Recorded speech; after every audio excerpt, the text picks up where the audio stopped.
Hello, it's Kristoph. Inside for once. It's hotter than heck out there, humid. Feels like I'm a lobster boiling in my own skin. Anyhow, moving on. Make this short.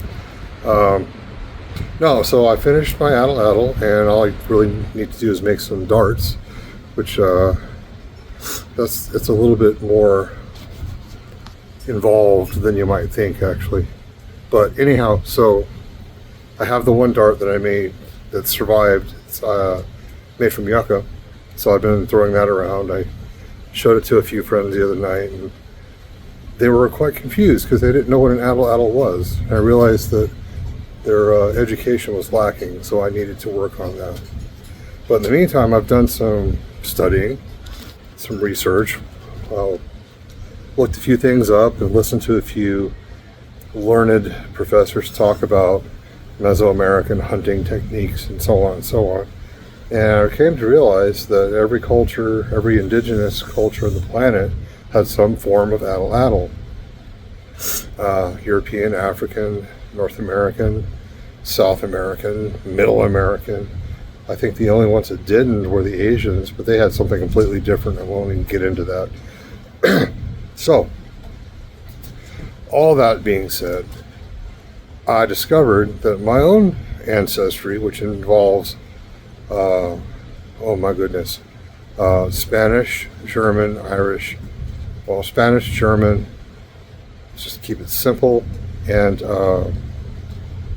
Cherokee and Apache, based upon my parents and my parents' parents and parents' parents' parents. So Spanish, German, Apache, Cherokee. And it turns out that the Apache had a really awesome Atlatl that they used for a very long time, and it looked a bit like this one right here, which I just made. I haven't rounded this off yet, but this is based upon the old Apache Atlatl. So that's what I'm going to be using from now on. Just thought I'd let you know. The traditional southwestern Atlatl that I just showed, which I am currently making. I haven't rounded this off yet, but it's in the process. It started out looking like this. It's just a piece of board. In fact, this is the other half of the board cut lengthwise out in the yard. And after some sanding and carving and sanding and carving, okay, this part right here, it's all going away. It's all going to get rounded. Sanding and carving. That little peg right there is actually bamboo. It's a piece of a bamboo chopstick. Drilled the hole, poked it through, and glued it.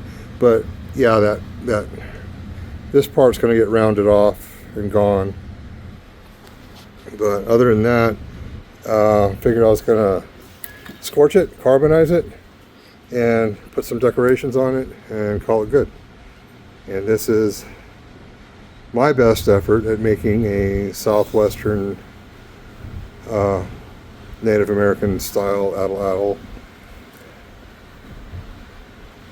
And I think it looks pretty good, given that earlier it looked like this.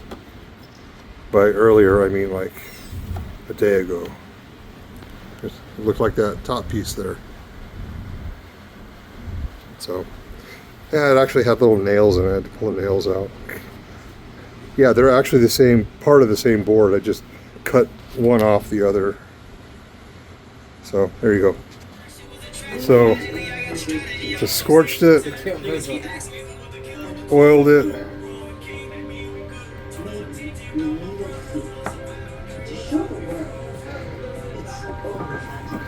I left the little pokey on the back because it looked kind of neat, so I left it.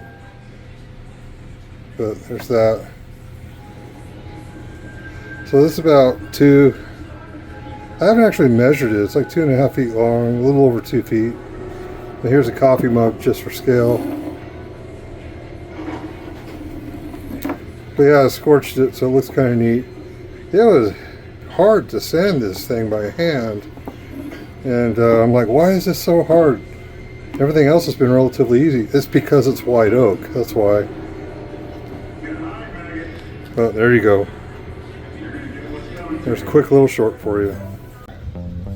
Like what you see and you want to see more, please like, subscribe, and share. Thank you very much.